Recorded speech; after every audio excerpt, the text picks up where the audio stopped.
السلام عليكم maanta muuqaalkeena waxaan uga hadli doonaa film xiiso badan kaas oo lagu magacaabo Guardians waxa uu soo baxay filimkaani sanadii 2017 haddii ay tahay markii kugu horeysay oo aad na soo booqato nagu soo biir si aad ugu mid noqoto asxaabteena qiimaha badan muuqaalkana noo socodsii oo noo laagaree muuqaalkeena maanta aan gudaha u sii galno waxa uu ku bilaabanayaa filimka kadib dagaalkii labaad ee adduunka waxaa socday dagaalo qabow oo u dhaxeeyay Ruushka iyo Mareykanka Ruushka waxa ay wadeen tijaabooyin ay ugu talagadeen inay ugu hortagaan Mareykanka si u dhistaan ciidan xoog badan oo kamid ah dadkooda tijaabooyin ay ku sameeyeen dad iyo duunyaba halkii duunyadii iyo dadkiiba DNA-gooda loo bedelay awood sare kadib markii lagu abuuray awood ka sareysay bini'aadamka tijaabooyinkan ayaa ka socday magaalooyin kala duwan oo kamid ah dalka Ruushka dadka qaarkood ayaa laga dhigay dad awood sare leh tijaabooyinkan lagu sameeyay dadka waxa lagu guuleystay qaar kamid ah dadkii Ruushka ayaa helay awoodahaas saaidka u sareeya markaasna waxay isku bedeli karaan noocyo kala duwan halyeyga ugu horeeya ee qaatay awoodani waxay ahayd awoodiisa qaab gaar ah kadib markii loo bedelay DNA-giisa waxa uu isku bedeli karaa xayawaan xoog badan waxa uu leeyahay awood uu ku baabi'in karo cadawgiisa ka soo horjeeda asaga halyeyga labaad waxa uu ahaa mid xawaare sare leh waxa uu si fiican u garanayaa sida looga dagaalamo seefta midka saddexaad waxa uu kontarooli karaa maadada dhulka sida biyaha hawada iyo dhagaxaanta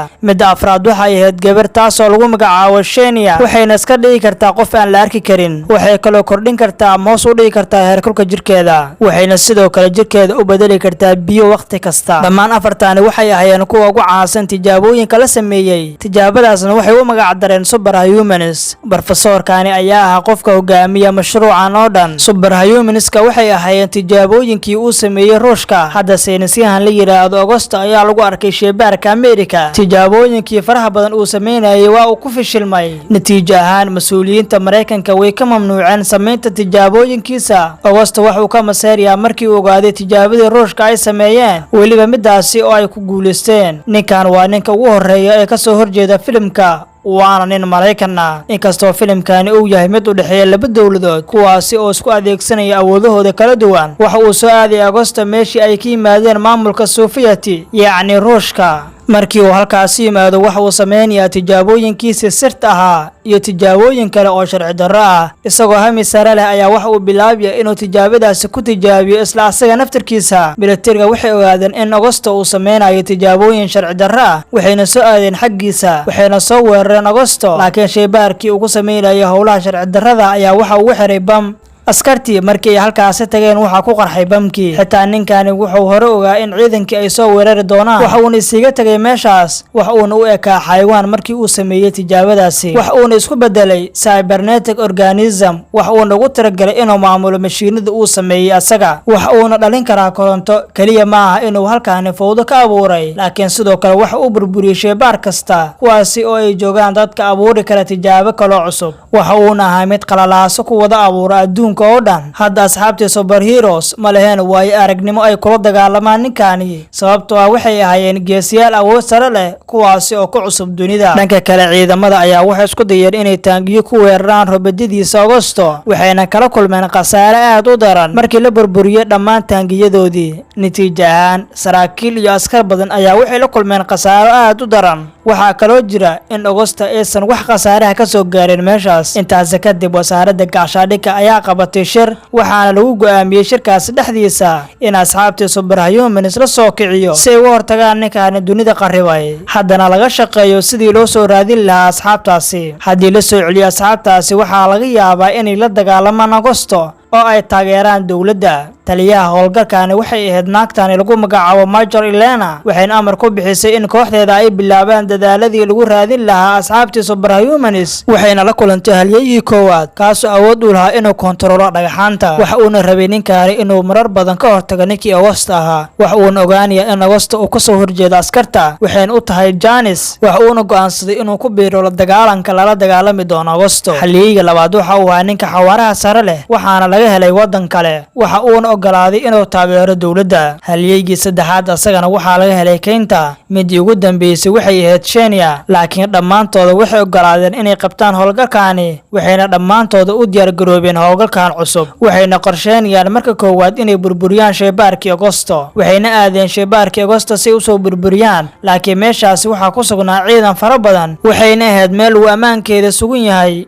war ninka waaba dawlad gaar ah. askartaan Agosto uu leeyahay waxay ilaaliyaan hareeraha shaybaarkiisa waxaana dhaqaaqday Shania sababtoo ah waxay ahayd qof aan la arki karin waxaana meesha ka socday roob tiro badan. askartii Agosto waxay weerar ku soo qaadeen Shania iyagoo ku soo riday qoryahooda sidaas darteed Shania waa ay dhaqaaqi waysay waxaana goobtii soo weeraray asxaabteedii kale waxayna soo afjireen raggii Agosto. intaas kadib waxaa lagu soo toogtay cirbad si u miir daboolmaan wayna suuxeen waxa uuna keenay qol laakiin ninkii awoodda dhagaxa lahaa ayaa isku dayay inuu la dagaalamo Agosto balse nasiib darro waa laga adkaaday ninkii oo darbiga ayaa lagu tuuray. 3 ka mid ah asxaabtii waxaa lagu xiray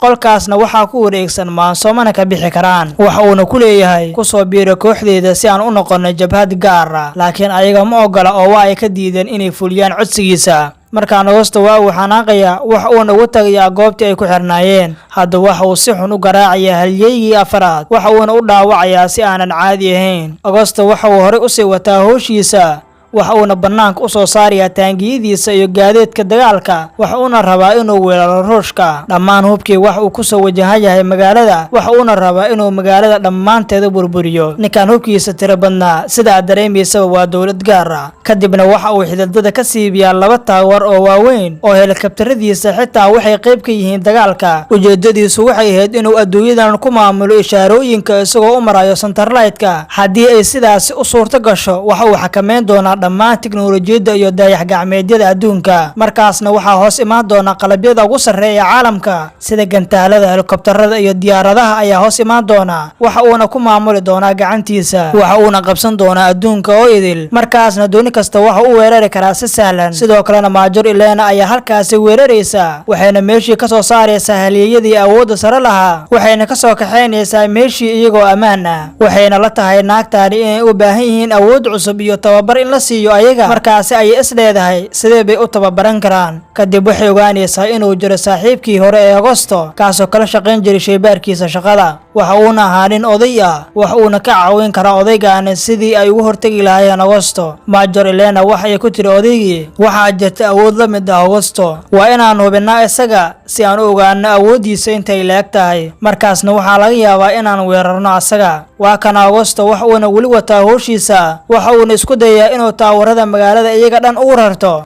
waa kuwana robodyadiisa waxayna dul saaran dhismayaasha ku xeeran dhismaha waxayna duqeynayaan diyaaradihii dawladda iyagoo soo afjaraya dhammaan diyaaradihii walina waxay saaran dhismaha waxa uuna rabaa Agosto inuu ammaankiisa noqdo mid aad u sugan midna ogow waxa uu daaran nidaamkiisa isagoo adeegsanaya taageerkii uu ka soo lafasiibay meesha waxa uuna la wareegi doonaa gacan ku haynta dayax gacmeedka dhexe. Major Elena waxay si xirfadeysan u tababaraysaa asxaabtii si ay awood xoog badan u yeeshaan waxayna ka shaqaynaysaa sidii dagaal looga qaadi lahaa ninkan magaalada qarribay. asxaabtii Superhumans waxaa la siinayaa libiska si waafaqsan howshii loo idmaday ayaga markaasna waxaa laga yaabaa inay helaan awood dheeraad ah sababtoo ah dharkaas waxa uu ahaa mid khatar ah. ugu dambeyntii kooxdii waxay u diyaar garoobeen dagaal kadib markii ay qaateen tababar adag kadib waxay soo gaareen meeshii uu haystay Agosto kadib waxay yimaadeen balakoonka dhismaha waxaana jirtay tubo xoogan oo lagu dhisay dhismaha iyo muraayada waxayna sii mareen tubadaasi laakiin raggii Agosto waxay bilaabeen inay soo xabadeeyaan. mid ka mid ah asxaabtooda ayaa ka badbaadiyay xabadihii isagoo adeegsanaya mashiinkiisa laakiin waxaa diyaarad iska soo tuuray ninkii xawaaraha sare lahaa raggii Agosto waxa uu la jaray tubadii ay fuuleen hadda dhamaantooda waxay gaareen meesha Agosto uu ka waday howsha oo idil ujeedadooda ayaa ah inay burburiyaan nidaamka Agosto iyo maamulkiisa. Shania waxay isku dayaysaa inay qaribto isha tamarta waxayna lumisaa miirkeeda waxaana qabanaya mid ka mid ah ayaga. isha korontada ayaa dhaawacantay in muddo ah kadibna waxa arintaas ku faraxday askartii wadanka gebi ahaanba waxaaba joogsaday isgaarsiintii kadibna waxay bilaabeen inay la dagaalamaan Agosto laakiin waa uu ka awood badan yahay dhammaantooda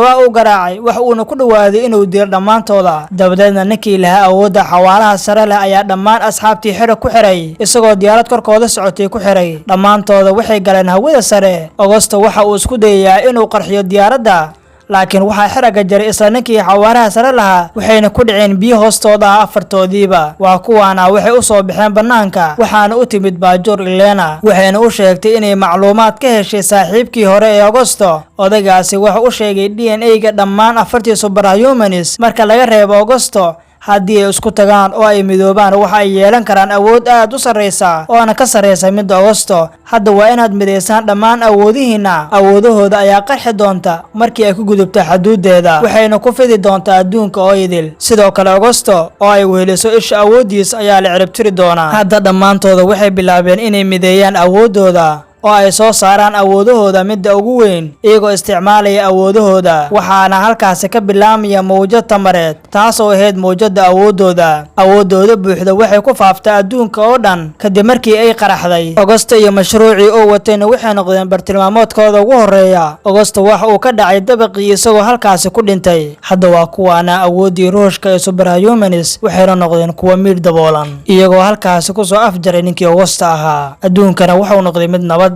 filimkiina meeshaasi ayuu noogu dhamaaday. maanta muuqaalkeena aad ayuu u xiiso badnaa. inta muuqaalkan mid ka xiiso badan kulmi doono sidaas iyo nabadiino.